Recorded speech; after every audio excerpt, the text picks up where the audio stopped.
Krahasu me vitin paraprak ka një rritje të numrit të ankesave. Vazhdon trendi i njëjtë thujese me pak ndryshime i zvarritjeve të procedurave gjyqësore. Të drejtat e njerëzit e kanë humbë vëmendjen prej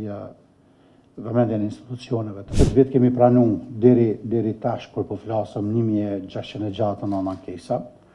Krahasu me vitin paraprak ka një rritje të numrit të ankesave, gjë që është e pritshme, sepse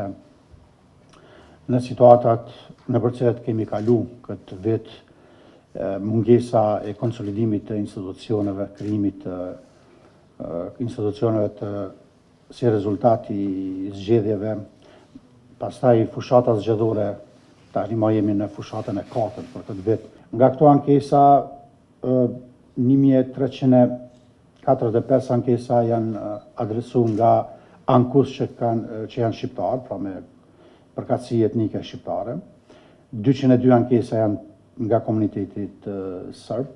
29 janë nga bosnjak, pastaj 22 nga ashkalit e kështu me radhë. Ankesat janë drejtuar në raport më shumti me ministrit, natyrisht është e natyrshme sepse është një numër i madh i ministrive dhe të pas parasysh gamën e punëve dhe vendimeve që nxjerrin natyrisht që këto prinë, pastaj është gjykata dhe komunat, niveli lokal janë të tretat e kështu me radhë. Por ajo që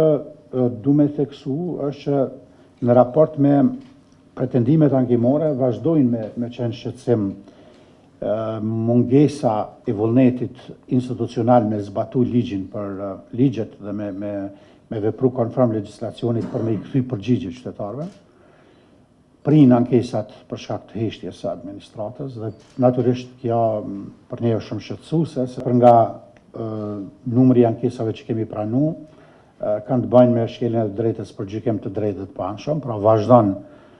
trendi i njëjtë thujese me pak ndryshime i zvarritjeve të procedurave gjyqësore dhe kjo vështirëson qasjen në drejtësi për qytetarët, natyrisht paraqet edhe sfidë për krejt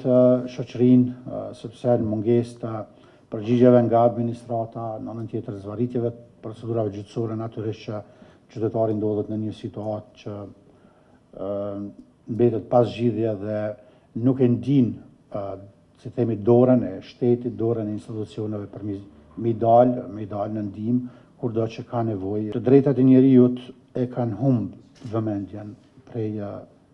vëmendjen e institucioneve ta quajmë, por dhe të atyre që i bajnë politikat. Kryesisht kjo ka si rezultat i një trendi global që ka ndikuar edhe në Kosovë. Kryesisht interesimi po zhvendoset nga të drejtat njerëzit te sektori i sigurisë, te krizat që po ndodhin sot në botë. Kështu që në çdo situatë jo të zakon të drejtat njerëzit po goditen, edhe atë po psojnë qytetarët, sepse në mungesë të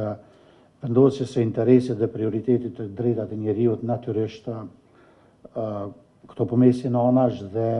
pastaj mënyrë zinxhirore po ndikon deri tek niveli më i ulët i administratës, ndoshta mas me i marrë parasysh